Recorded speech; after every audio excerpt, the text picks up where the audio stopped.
Hello મિત્રો, નમસ્તે, જય સોમનાથ, જય માતાજી, નાના મારા. આજે છે દિવસ 21 5 કિલોમીટર ચેલેન્જનો. આજના ચેલેન્જની શરૂઆત કરીએ. જય માતાજી, જય સોમનાથ.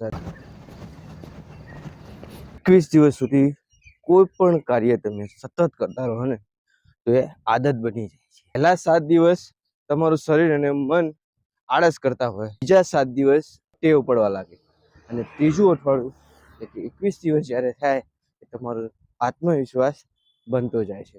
નિયમિત પ્રેક્ટિસ કરવાથી આળસ ઘટે છે, આત્મવિશ્વાસ વધે છે અને મન મજબૂત થાય છે. શરીરમાં શિસ્ત આવે છે.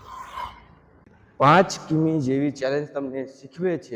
મોટિવેશન નથી ને તો પણ ડિસિપ્લિન છે ને એ તમને શીખવે છે અને સતત ચાલુ રાખે છે.